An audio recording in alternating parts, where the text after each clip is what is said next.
Hi there, and welcome to our live Insomnia Q&A.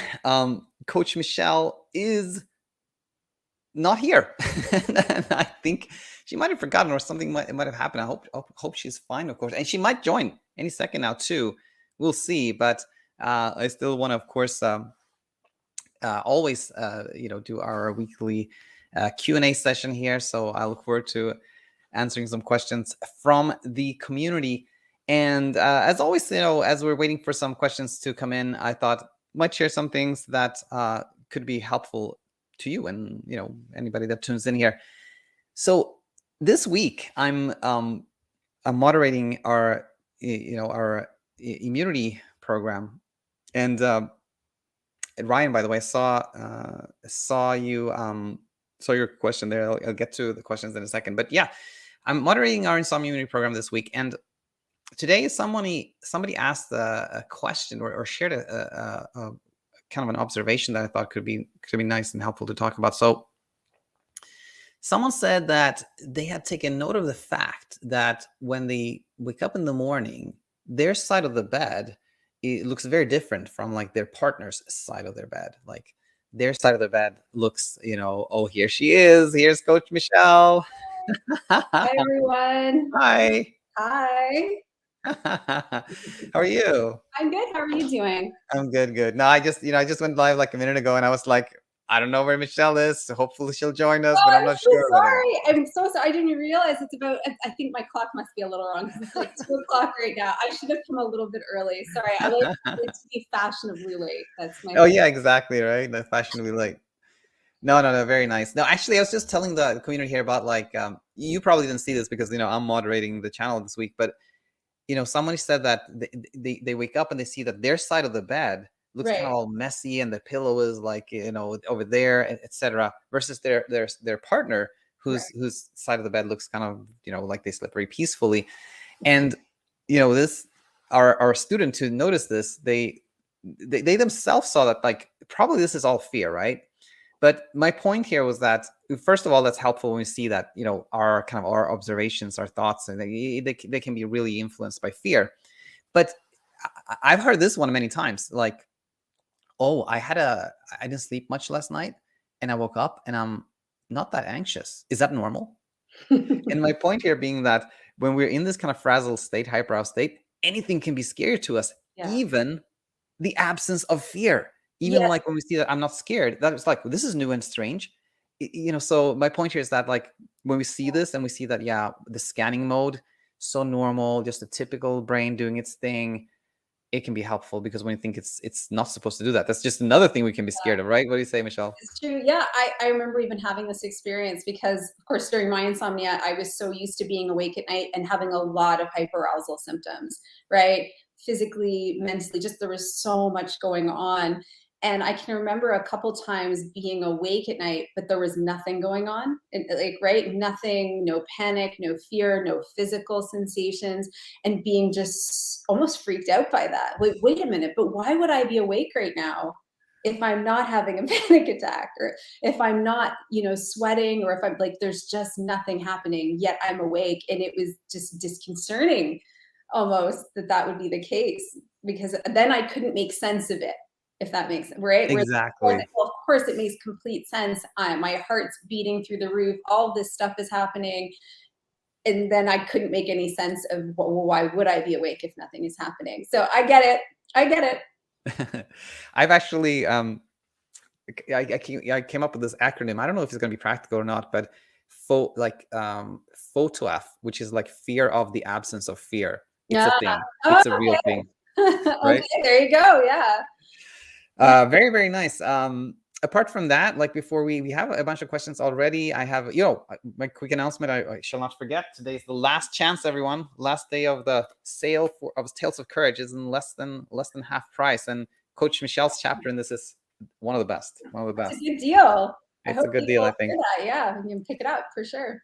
And apart from that, how are things on your end? Things are going really well, doing lots of coaching. It's going really well. So yeah, no complaints. All right. I haven't been here in a while, so I've missed it. I was looking forward to doing like this Q&A. I was about to say open class, but same idea.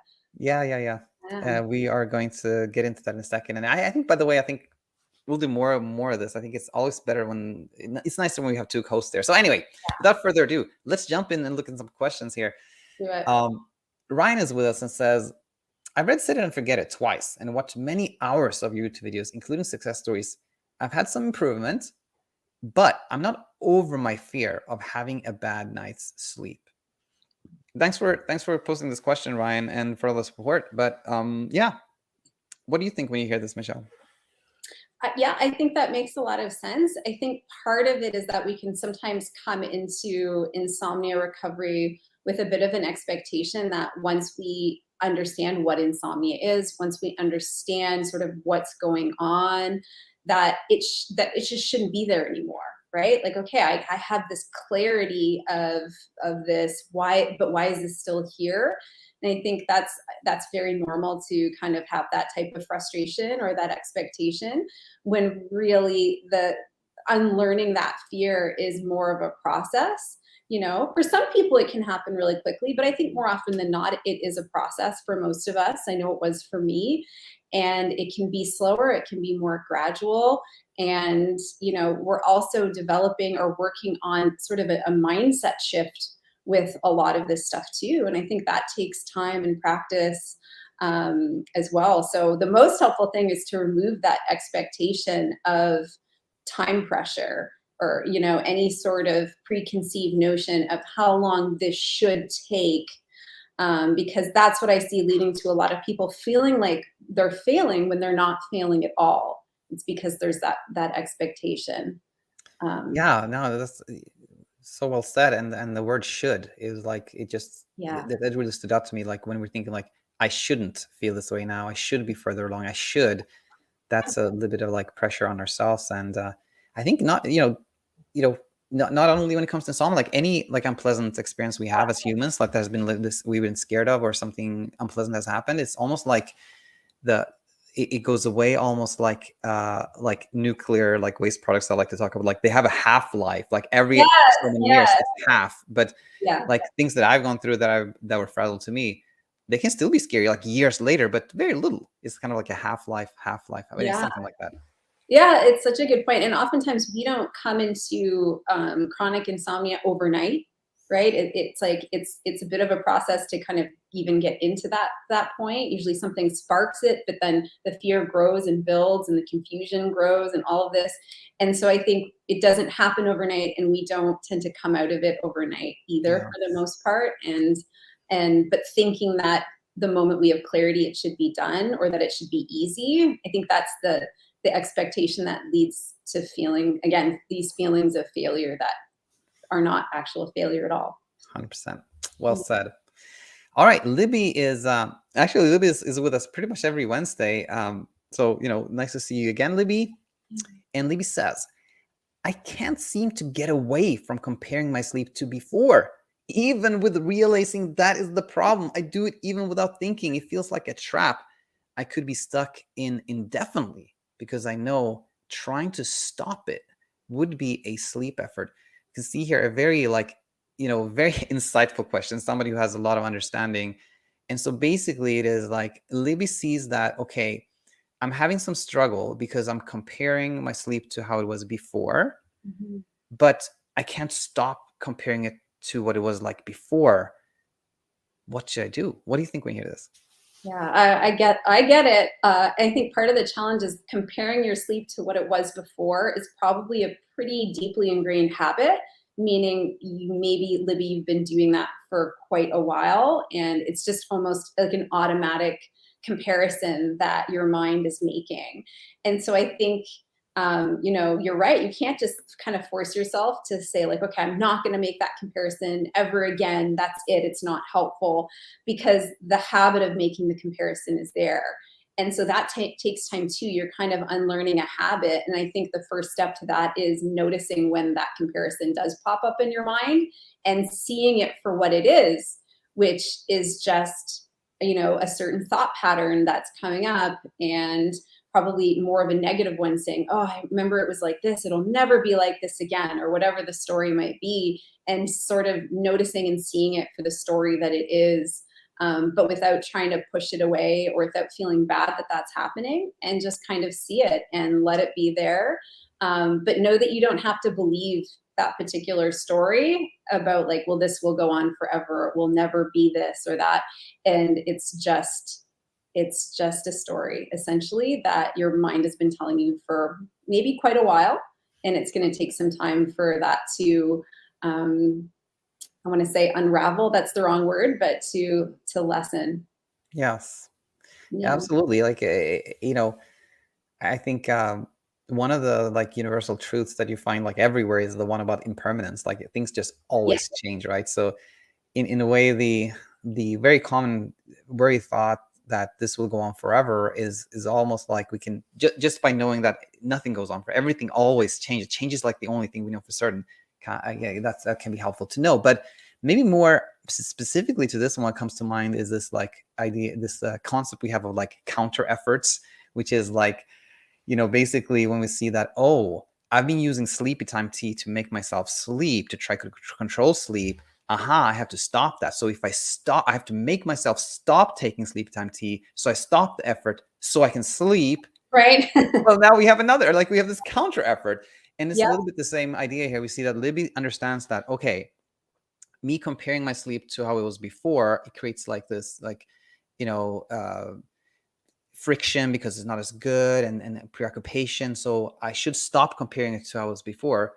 But then the idea becomes like, okay, I got to stop comparing to how it was before so I can sleep well now. Well, there's again, this kind of trying, the effort, the attempts. So I think, um, again, just being aware of this and seeing that whenever we try to control ourselves or our thoughts, then we have some struggle. But when we start seeing that we're, oh, I'm comparing my sleep to how it was before, and we, instead of like trying to stop the comparison, we're like, oh, interesting, like that comparison's happening, I know why, just kind of let it happen, Yeah. things get easier. Yeah, I agree. I love the comparison you made to the impermanence. It's so true. The idea that the only constant is change, and that everything is has impermanence, is so true. And just noticing it, and just like you said, Daniel, almost noticing it, and almost like, can you care less that you're making the comparison, Yeah, as opposed to trying to make yourself stop doing it? Can you, when it happens, can you be more okay with the fact that it's happening? well said. All right, we have another longtime supporter, and somebody who's often here with us, Jake. He says, hi, Daniel and Michelle. Hope you're well. Any advice on when fear of missing an alarm Mm. causes you to wake up hours before your alarm wakes you up? Yeah, this is an interesting one. Because it's funny. I started like notices myself sometimes, like when we set an, you know, it's funny because when we don't have an alarm, we can kind of sometimes oversleep. But when we set an alarm, we wake up long before the alarm. So it's kind of like something that I think a lot of us have experienced. But anyways, Yeah. your immediate thoughts when you hear this one, Michelle? Yeah, I do think it's really normal to have that extra little bit of vigilance when we set an alarm, especially if the alarm's for an earlier time than we normally have it. All of our brains will work that exact way.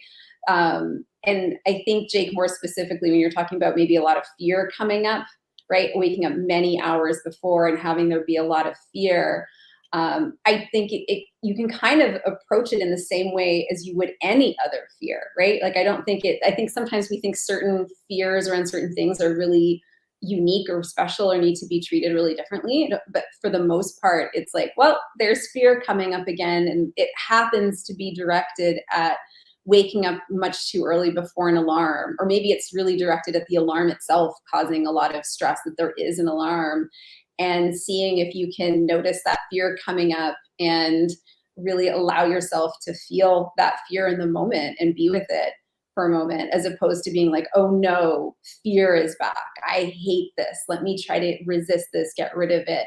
Can you instead move in the opposite direction and let it be there for a moment, and kind of observe it, from that observer role that I like to talk about sometimes, where you're basically taking a step back and observing the experience that you're having. And and over time, is if you're able to practice that a little bit, you might find that less and less fear is coming up around that particular alarm issue, right? Because you're not resisting it quite as much. You're not having fear in response to the fear, which is really where I was going. So, what do you think about that? Yeah, no, I was just like 100%. And uh, you know, it's exactly like that, right?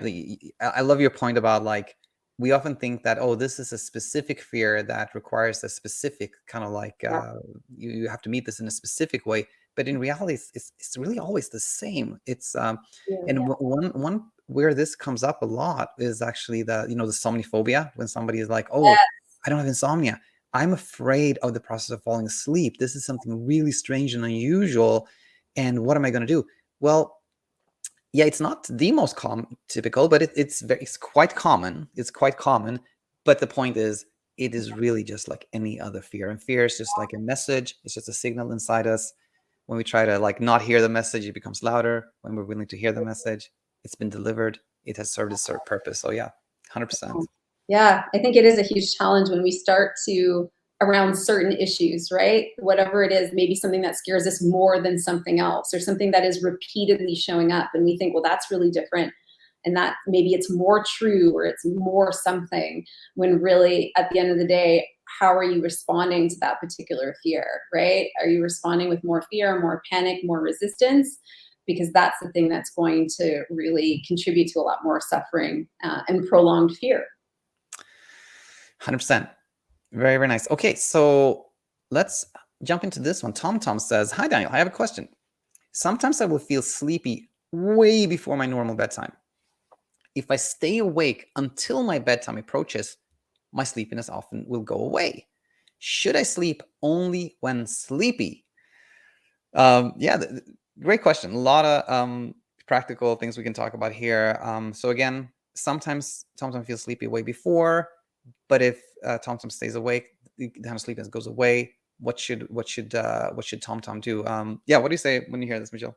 Yeah, I'd almost be tempted to ask a couple of questions around context, because usually when someone says, if I wait till my bedtime, I'm always curious to know, are they really trying to wait until a very specific, do they have a tight sleep window that they're trying to maintain some sort of control over?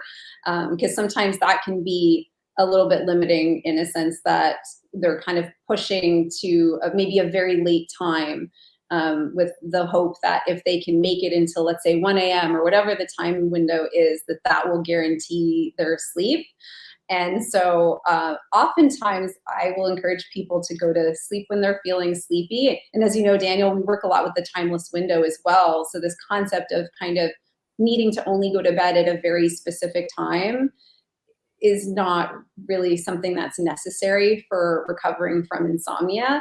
And it can actually be very helpful to begin to reconnect with your body and your body's cues, sleepiness cues, and to intentionally follow that, as opposed to really trying to push yourself to a set bedtime, or really trying to maintain a set sleep window, right? Because that's really all about like, how much control can I maintain over this? So I would always say, go to bed when you're feeling sleepy. And Tom, if you haven't tried a timeless window, that could be something that you might be interested in trying. Yeah, absolutely. It's interesting here. I think for the first time like ever, I think we may come into a topic where we maybe see things a little differently, which will be really interesting. Probably not, but maybe we will. uh, but yeah, I think what I'm hearing from Tom is this kind of like idea of like, okay, I need to like preserve my sleep drive, so I have it at night. Mm, But in reality, like insomnia, as we know, it really has nothing to do with sleep drive. If you have trouble sleeping, you're not sleeping that much, you have plenty of sleep drive. And attempting to preserve it, and then it's like, okay, now it is time to sleep. Now I need that sleep drive. Well, now there's hyperarousal. Now we're preoccupied, we're mhm, stressed, we're pressured, and then that makes us not feel sleepy. And then, like the sleepiness kind of seems like mysteriously has gone away, but mhm, it's really just because we have a little fear of not sleeping, right? So that's one part of this. And the other part is like naps and things like that. Like I really think, yes, if somebody sleeps like 5 hours during the day, then they will sleep less at night, but that doesn't mean they'll have insomnia. That just means that they will be awake more, and that's maybe totally fine for them. But again, when we try to like, I have to avoid naps so I can sleep, that becomes tricky. So if yeah. somebody takes a nap and they feel refreshed, like that's not a problem whatsoever. Now it comes to this interesting, like, yeah, you know, of course, like, if somebody is like feeling super anxious, their heart is beating, and like they're feeling like wide awake, then it makes no sense for that person to be like, now I'm going to try to sleep. It's just like we can Mhm. see that this is not a time where, like, you know, sleep is probably unlikely to happen. So maybe you can rest or do something differently. But the thing that I think is tricky is that when we sometimes when we hear like, oh, I need to follow the right cues, so I go to bed at the exact right time, and we look for the, like, you know, I Yeah. look for the sleepiness cue. That can become tricky too, Yep. which, you know, Because so I maybe think it's not even showing up, right? Like exactly, because we're looking for it, right? exactly. Or maybe we are very hyper aroused, so we don't even remember what feeling sleepy feels like. And I remember that really well, of like, what does it even feel like to be sleepy?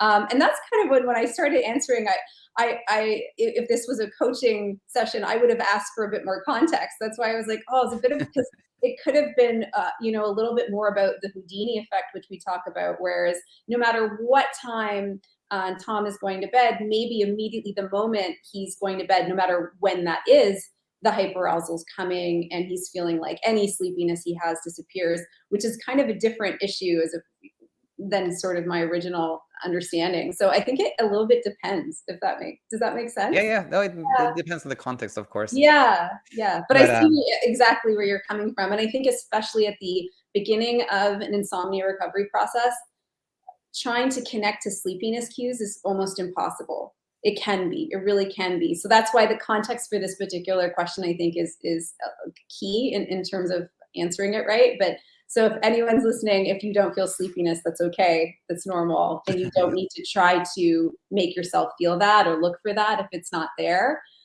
It's and how normal. about, okay, now I'm curious here. Like, personally, I will share Yeah.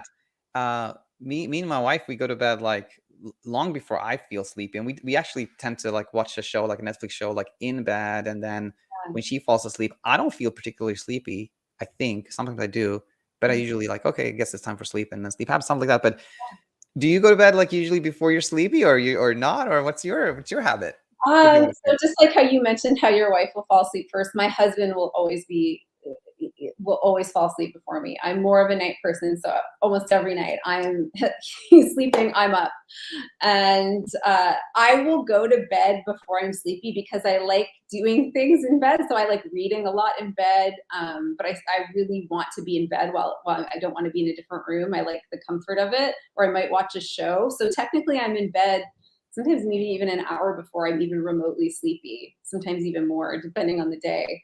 Which Yeah, I think actually, like, most people probably do that. It's like totally yeah. fine. It's like, I think so. yeah, It's so comfortable, and I spent right? so many years with my insomnia in the context of the trying to do CBTI so many times, which wasn't helpful, but developing a fear of like, oh, I can't be in bed unless I'm sleeping. And so for me to be able to return to that, it's like a luxury right now to just be like, yeah, I can be in bed watching a show, reading books, like doing whatever I want.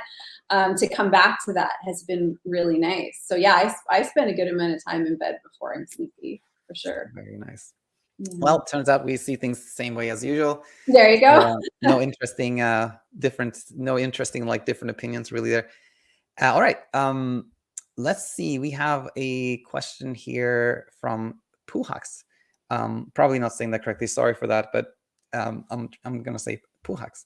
I sleep for about 7 hours, but I worry about my sleep quality and wake up all the time unrefreshed. Is it a vicious cycle? Am I overthinking about it too? And yes, this is a. I just have to add this one. Yeah, I bet. She's Beth right is there, not all through, all the way. there. She gets All it. right, She gets it. very nice. Yeah. So quite a common question here. Puhax like sleeps like, a pretty typical amount of time, maybe more than typical actually. But Mhm. just worried about sleep quality, Yeah. and when wakes up, feels unrefreshed. What do you think when you hear this? I understand feeling that. I've actually heard this a lot, concerns about specific sleep quality. And I think part of where that's coming from is ever since we've had, all this technology like trackers and Fitbits and Aura rings and all these things, which I'm not going to demonize those, but I think because they do, show a lot of like sleep cycles, that a lot of us are really concerned about our sleep cycles, where it's something we never thought about before. So I think one of the downsides of all of this, great technology is that sometimes it can make us feel like this pressure expectation around like something like sleep quality or sleep cycles, which we never would have even maybe thought about before. And now all of a sudden we're tracking it, we're concerned about it. We develop fear around what if, we're not getting certain quality. And at the end of the day, there's really no way to know these things is the thing, right? Even if you have the Fitbit, which I used to wear nightly, even the data from that when it comes to sleep cycles, it's not really that accurate, right? They weren't meant to be used in that level of granularity. And so, and I remember how concerned for years, I was so concerned that when I did sleep, oh God, but my sleep quality is bad. So then you can't win. Even when I'm having a good night in terms of, sleeping at night, now I'm worried about, well, what if I didn't get enough deep sleep and my Fitbit is saying, my REM sleep, all this stuff to just get worried about. And I think for me, it was really freeing actually to learn about how these trackers, it's not really that accurate. And so at the end of the day, like we can't really know for sure. And it's the worry and the concern that we're adding on that ends up being the problem, as opposed to like whatever is happening in our sleep. And just going back to the idea that your brain and body knows what to do, right? So you're going to have certain nights where, maybe you feel like you're getting deeper sleep than other nights, but that's so normal. And I think the answer is, can we return to a place where we're trusting our bodies a little bit more, that they know what to do, essentially? Because I think this is really about losing trust in our bodies, knowing what to do, and feeling like as a result, when we lose trust, we feel like we need to increase control a whole lot. And then we can end up in like a big fear cycle around that. Absolutely. I heard someone say, it was a nice quote about like these like sleep stages and sleep sleep cycles and things like that. They said like to worry about like our sleep stages is like worrying about the composition of gases in room air. Like, Yeah. they're fine and we can't do anything about it. Yeah. Yeah, like we could try to control how much REM we're getting on a night. Good luck, right? To Yeah.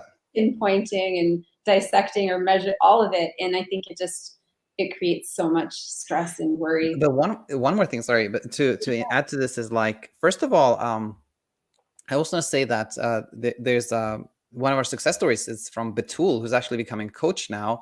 Yep. Betul, and her whole her insomnia for her was this. It was just like, okay. She didn't know, like she thought like she slept, she probably slept a good number of hours, but she never felt refreshed.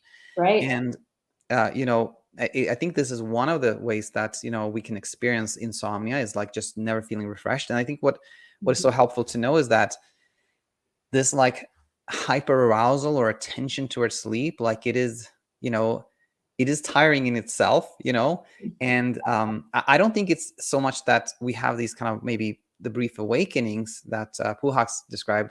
That is that I don't think that's so much why we feel unrefreshed, but it's more like, the moment we wake up, we may be like, okay, how did I sleep? Am I feeling okay? What was it like? Is that kind of like the worry and preoccupation can be quite tiring, and then we feel unrefreshed. And so when that hyperarousal fades, and we're like, we're not self-monitoring so much, and then we can start feeling that like deeper sleep, and we feel like we really slept, etc. So just a little thing to add there. Yeah, I agree. Yeah. All right. Very well. Well, I think we will conclude there, and it's super nice having you, Michelle. We should do this more often. I think we should really maybe every week have a guest as much as is possible. But yeah, we'll conclude there. Any final remarks? Oh, no, just that it was good to be back today. Right. It's really fun. Yeah. All right. Thanks, everyone. See you soon. Bye, everyone.